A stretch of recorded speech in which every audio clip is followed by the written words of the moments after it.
Hi, I'm Captain Chris Myers of Central Florida Sight Fishing Charters. What I'm going to talk about today is line management with a spinning reel.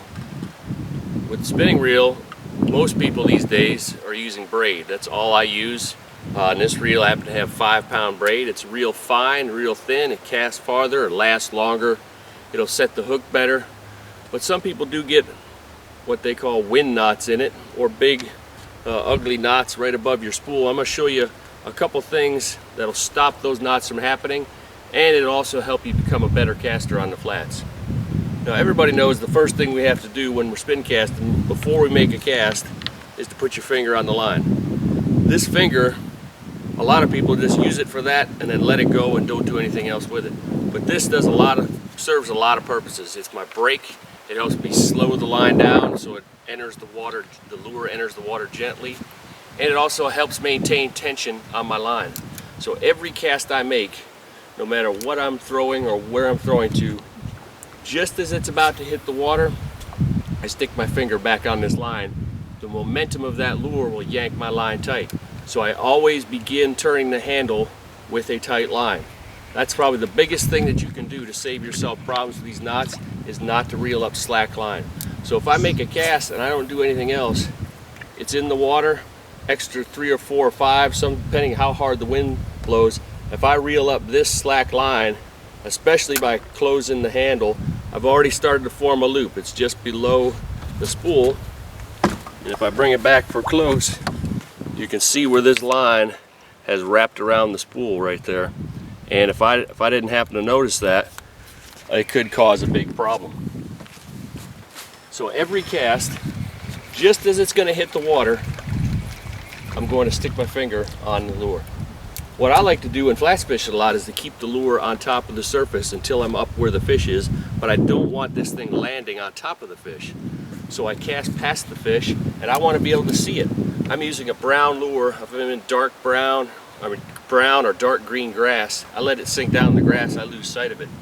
But by stopping it with my finger, I haven't even closed the bail, but I already have the lure up on the surface moving towards me. You notice the last couple of casts, I always shut the bail with my hand. That's the second thing you can do to save yourself wind knot problems. The wind never tied a knot in anybody's line, but people cast harder into the wind, and if you cast really hard and these wraps aren't on this spool tight, they all come off at once. So if you reel up slack, you're going to have a problem with 5 or 6 or 10 wraps jumping off at once.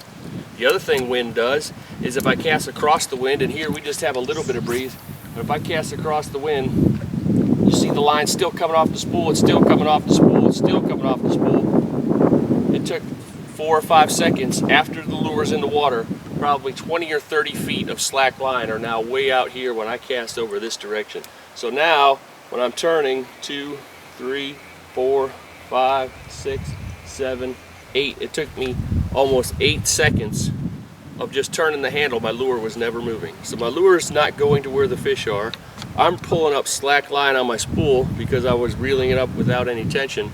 So the double edge, it's killing me in 2 ways by not managing my line.